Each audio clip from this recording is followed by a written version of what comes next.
Hello everyone, welcome back to my channel. இன்னைக்கு நம்ம சேனலில் பார்க்க போகிற ரெசிபி மட்டன் சுக்கா.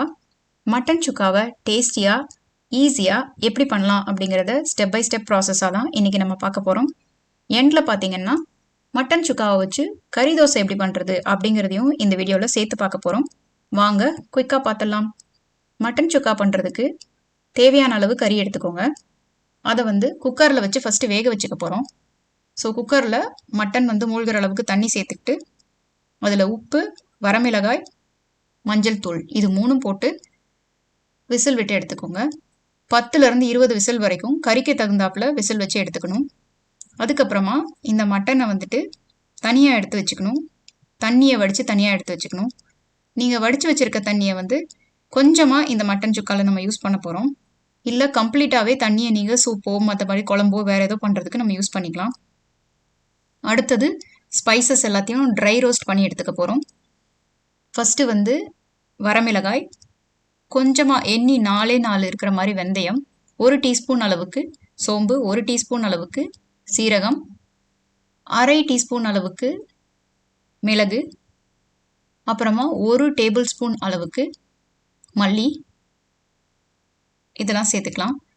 அதுக்கப்புறமா கொஞ்சமாக கருவேப்பிலை இருந்தால் அதையும் சேர்த்துக்கோங்க. இது எல்லாத்தையும் சேர்த்து நம்ம ட்ரையாக ரோஸ்ட் பண்ணி எடுத்துக்க போகிறோம்.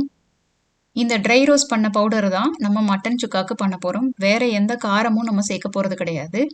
இந்த ஒரு பவுடர் தான் நம்ம பண்ண போகிறோம். ஸோ ஆற வச்சுட்டு அதை நல்லா பவுடர் பண்ணி எடுத்து வச்சுக்கோங்க. பவுடர் அரைச்சி எடுக்கும்போது பார்த்தீங்கன்னா நல்ல ஃபைன் பவுடராக இருக்கணும், குறப்பாக இருக்கக்கூடாது. ஸோ இப்போ பவுடர் ரெடி ஆயிடுச்சு. அடுத்து தாளிக்க ஆரம்பிச்சிடலாம். பேனை ஹீட் பண்ணிவிட்டு 3 டேபிள் ஸ்பூன் அளவுக்கு எண்ணெய் சேர்த்துக்கிறோம். எண்ணெய் மட்டன் சுக்காவுக்கு கொஞ்சம் தாராளமாகவே சேர்க்கணும்.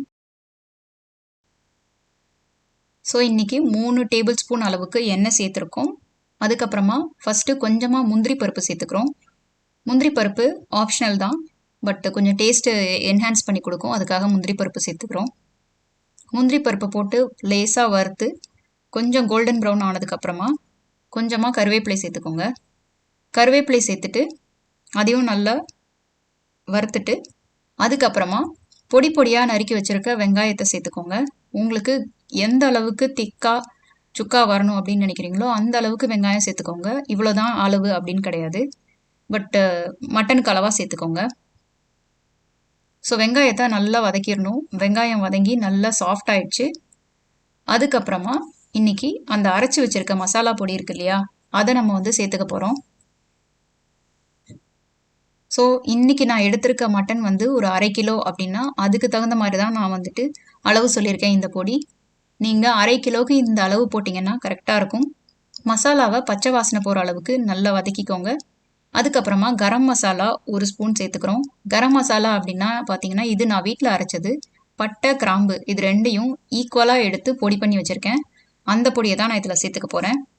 அதுக்கப்புறமா நான் மட்டன் பீசஸில் எலும்பெல்லாம் தனியாக எடுத்துகிட்டு வெறும் கறி மட்டும் இருக்கிற மாதிரி எடுத்து வச்சுருக்கேன். இந்த கறியை இதில் சேர்த்துட்டு இந்த மசாலாவோட நல்லா கோட் ஆகிற மாதிரி கம்ப்ளீட்டாக மிக்ஸ் பண்ணி விடுங்க. நல்லா மிக்ஸ் பண்ணி விட்டுட்டு கொஞ்சம் நல்லா கறியும் வதங்கும். வதங்கினதுக்கப்புறமா நம்ம எடுத்து வச்சுருக்க தண்ணி இருக்கு இல்லையா, மட்டன் குக் பண்ண தண்ணி, அதில் கொஞ்சமாக தண்ணி சேர்த்துக்கோங்க.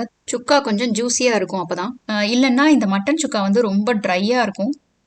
சில பேர் பார்த்தீங்கன்னா இதை எண்ணெயிலேயே அப்படியே வதங்க விடுவாங்க. இன்னும் நிறைய எண்ணெய் ஊற்றணும் அதுக்கு. அதை விட இந்த மாதிரி தண்ணி சேர்க்குறப்ப உங்களுக்கு கொஞ்சம் சாஃப்டாகவும் இருக்கும். அதே சமயத்தில் தேவையில்லாமல் நிறைய எண்ணெயும் நம்ம கன்சியூம் பண்ணுற மாதிரி இருக்காது.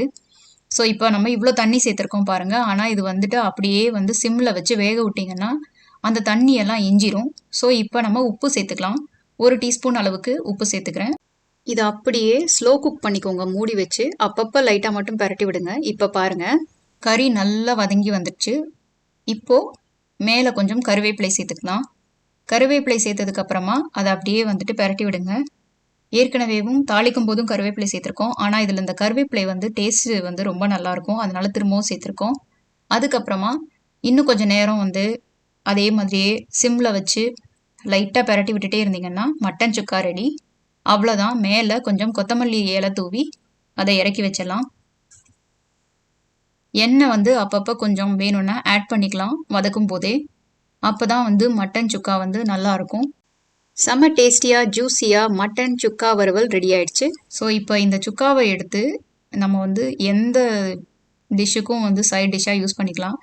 நாங்கள் இன்னைக்கு மட்டன் பிரியாணி பண்ணியிருக்கோம்.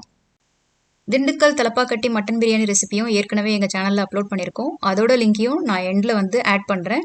அதையும் நீங்கள் செக் பண்ணி பாருங்கள். அடுத்தது இந்த சுக்காவை வந்து எடுத்து நம்ம கறி தோசை பண்ண போகிறோம். அது எப்படி அப்படிங்கிறதையும் நம்ம பார்த்துடலாம் வாங்க. ஃபஸ்ட்டு நார்மலாக எப்போவும் ஊற்றுற மாதிரி தோசை ஊற்றிக்கலாம். தோசையை எந்த அளவுக்கு மெலிசாக ஊற்ற முடியுமோ அவ்வளோக்கு மெலிசாக ஊற்றிக்கோங்க. ஒரு பக்கம் அப்படியே அடியிலையும் மேலே வந்துட்டு வேகிற மாதிரி சிம்மில் வச்சு நல்லா ஸ்லோ குக்கிங் பண்ணிக்கோங்க. இதில் வந்து கறி குழம்பு இருந்ததுன்னா கறி குழம்பையும் ஊற்றி கறி தோசை பண்ணுவாங்க. இன்றைக்கி நம்ம மட்டன் சுக்கா மட்டும் வச்சு பண்ண போகிறோம். நல்லா எண்ணெய் ஊற்றிக்கோங்க. மட்டன் சுக்காவை எடுத்து ஆட் பண்ணிக்கோங்க. உங்களுக்கு ஒரு தோசையில் எந்த அளவுக்கு ஸ்டஃபிங் வேணும்னு நினைக்கிறீங்களோ அந்த அளவுக்கு ஆட் பண்ணிக்கோங்க. ஆட் பண்ணிவிட்டு அப்படியே தோசையை வந்து மடித்து விட்டுருங்க. மடித்து விட்டுட்டு 2 பக்கமும் மாறி மாறி எண்ணெய் ஊற்றி திருப்பி போட்டு வேக வைங்க ஸ்லோவாக. நல்லா கிறிஸ்பியாக ஆகணும். நல்லா வந்து சிம்மில் வச்சு வேக வைங்க. அப்போ தான் வந்துட்டு தோசை கருகாமல் இருக்கும். அவ்வளோதான், செம டேஸ்டான கறி தோசையும் ரெடி ஆயிடுச்சு. ஸோ இந்த மட்டன் சுக்கா ரெசிபியை நீங்களும் ட்ரை பண்ணி பாருங்கள். ட்ரை பண்ணி பார்த்துட்டு எப்படி இருந்தது அப்படிங்கிற உங்களோட கமெண்ட்ஸை எங்களோட ஷேர் பண்ணிக்கோங்க. இந்த வீடியோ உங்களுக்கு பிடிச்சிருந்தா வீடியோக்கு கீழே ஒரு லைக் கொடுங்க. மறக்காமல் எங்கள் சேனலை சப்ஸ்கிரைப் பண்ணிக்கோங்க. பக்கத்தில் இருக்க பெல் ஐக்கானையும் கிளிக் பண்ணிக்கோங்க. அப்போ தான் நாங்கள் போடுற வீடியோட நோட்டிஃபிகேஷன்ஸ்லாம் உங்களுக்கு உடனே வரும். தேங்க்யூ ஸோ மச் ஃபார் வாட்சிங். பாய். Take care.